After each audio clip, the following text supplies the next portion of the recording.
kita akan melakukan yang disebut dengan urban renewal, peremajaan kota, penataan ulang, bukan dikosongkan, apalagi dikosongkan tanpa mempertimbangkan satu prosedur, rasa keadilan, dan memperhatikan mereka sebagai sesama warga Jakarta.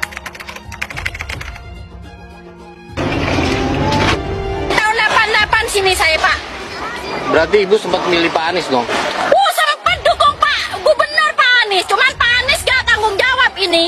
Masa pemerintah rakyat, pemerintah kayak Pak Gubernur ya, katanya nggak ada janji, nggak ada penggusuran, entahnya begini jadinya.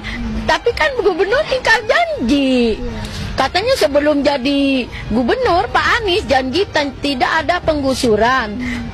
Udah kita itu dukung, ini imbalannya begini. Dan saya tidak ingin menjadi bagian dari daftar orang yang mengkhianati promotornya. Saya tidak ingin menjadi orang yang menjegal promotornya. Pak Prabowo hari ini adalah calon presiden dari Partai Gerindra. Saya tidak mau menjadi orang yang dibawa untuk berhadapan dengan Pak Prabowo dan menghentikan Pak Prabowo. Saya tidak mau. Dan saya katakan itu kepada siapapun yang datang kepada saya untuk berbicara tentang calon presiden.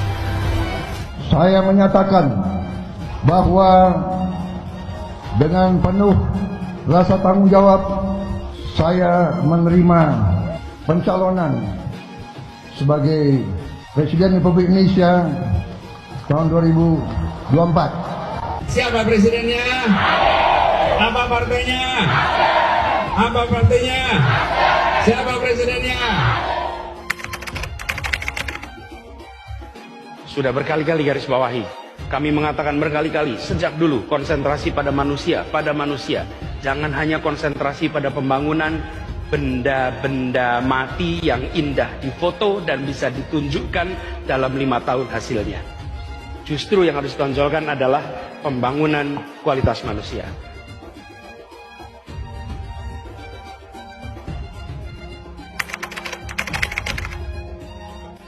Air itu turun dari langit ke bumi, bukan ke laut.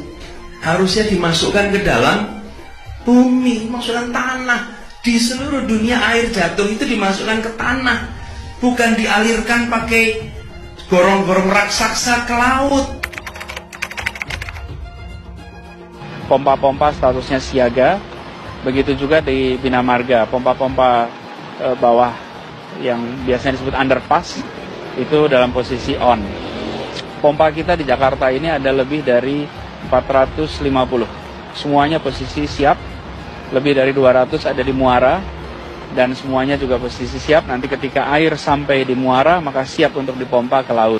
Jakarta telah mengambil keputusan yang fatal. Nanti ketika air sampai di muara maka siap untuk dipompa ke laut. Gubernur Anies beralasan, dengan sistem ini, warga akan langsung mengetahui informasi banjir tanpa melalui jenjang. Bila ada kabar, maka pemberitahuannya akan langsung ke warga, tidak melalui jenjang. Jadi kelurahan bukan ke RW, RT, tapi langsung ke masyarakat, berkeliling dengan membawa toa untuk memberitahu semuanya, termasuk sirine. Benar-benar membuat sistem ini adalah toa, belum sistem. Saya cek ini, kenapa kita pakai ini coba? Dan adanya cuma di berapa ini? 14 kelurahan. Pertanyaan sederhana, kenapa di Jepang pakainya begini ya? Kalau banjir kira-kira antara peringatan dan kejadian berapa menit? Lama lah, kenapa pakai alat begini? Ini dipakai karena tsunami. Kalau kita punya musuh perang, nah ini perlu nih.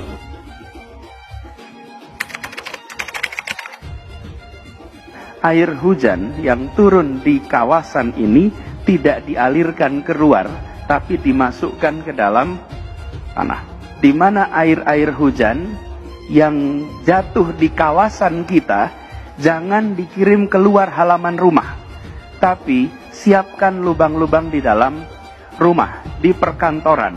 Kalau ini kita lakukan, maka kita tidak menyumbang air keluar.